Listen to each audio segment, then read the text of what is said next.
But you're telling the citizens you don't trust them. Thank you, Bruce. We'll ask again, is there anyone else that would like to speak on new business item number 1? Chief, if you'd like to come back to the podium, I think that we probably have questions from council members. You know, just let me address one other area here, you know, that this exemption, adequate security, and I know it was brought up on the 17th, to understand that we can at any given time opt back into the metal detectors, pick the program up, if we want to install metal detectors down the road, if the budget allows it, if you allow it, the budget's there. So, I mean, it's not a either or, we either opt in or opt out of this security plan, so to speak, the security measures. So are you saying then that a year from now we could install those devices and send another letter saying we're compliant? Yes. And we don't need the additional 3 years? Yes. If we can budget the money, it's there, yes. So just to be clear, because we've had some conversation about if this exemption is filed for, what are the requirements for the security plan?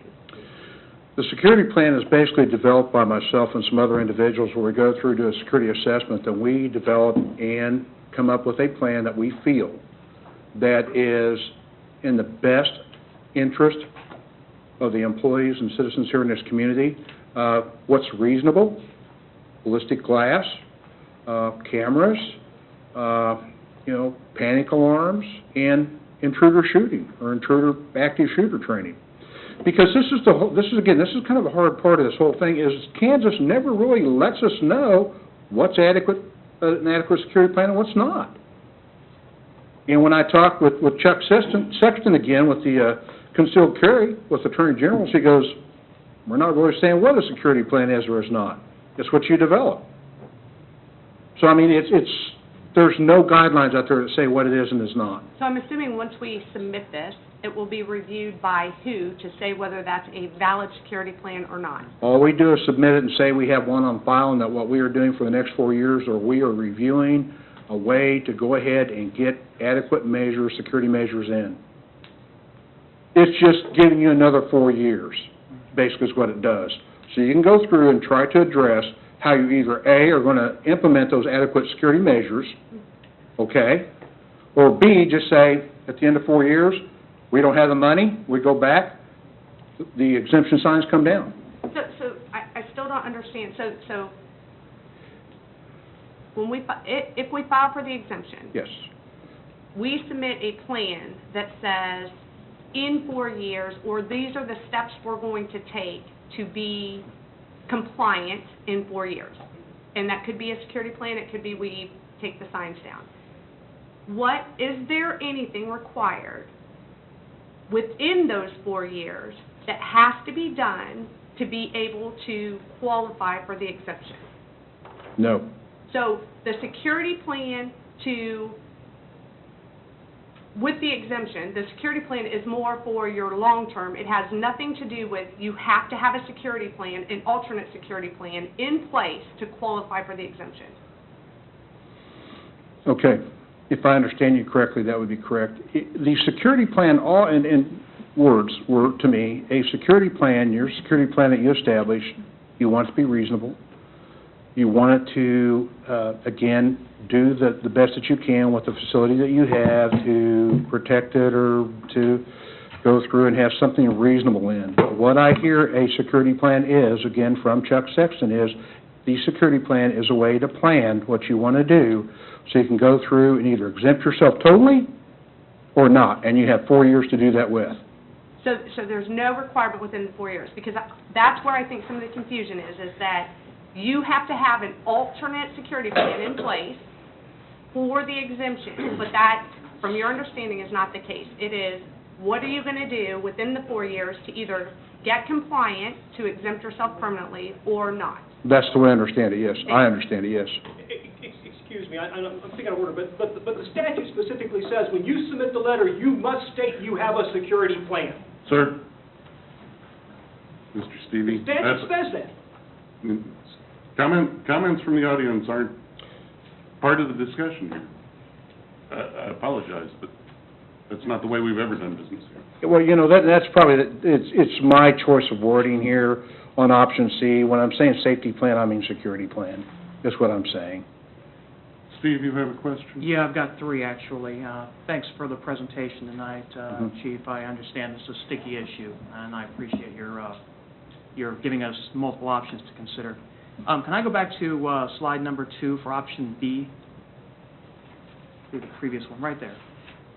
Where does the 17,000 to 22,000 estimate come, understanding that now, part of that, I'm assuming, is the bulletproof glass and other security measures that would be put into place in the lobby area that, the panic alarms, ballistic glass, et cetera, that you had listed there. Is that the sum total of that estimate of 17 to 22K? Or is there additional components involved in that as well? That would be just the ballistic glass itself, and again, that's just an approximation. Could be higher, could be a little bit lower.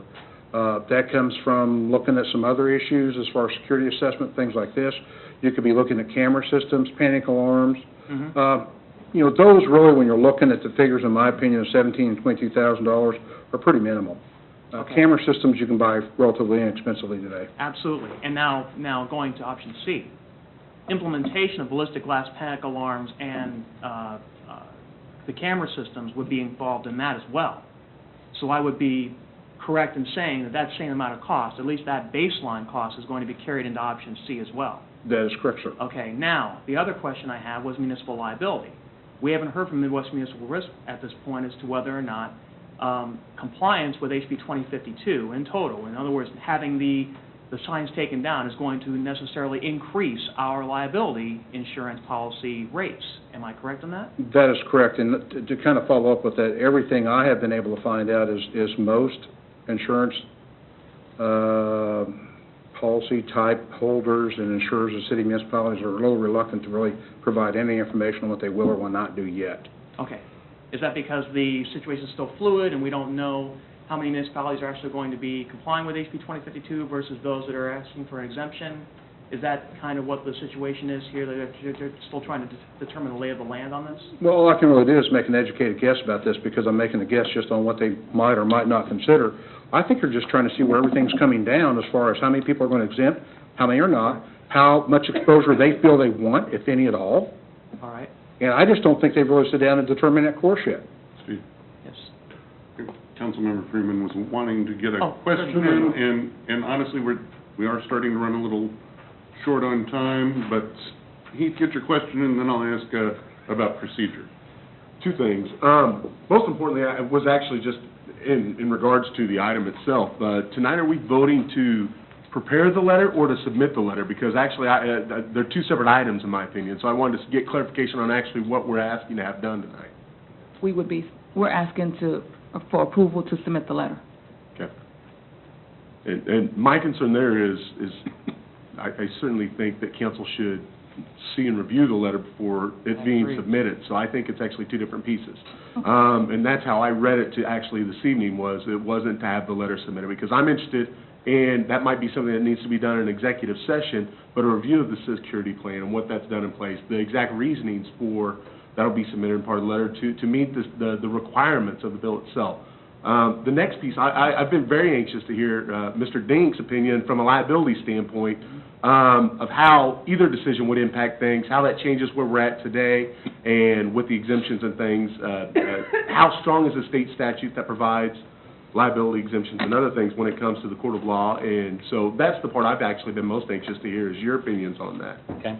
I've got a list of items I wanted to address from the discussion. I'll take that point first.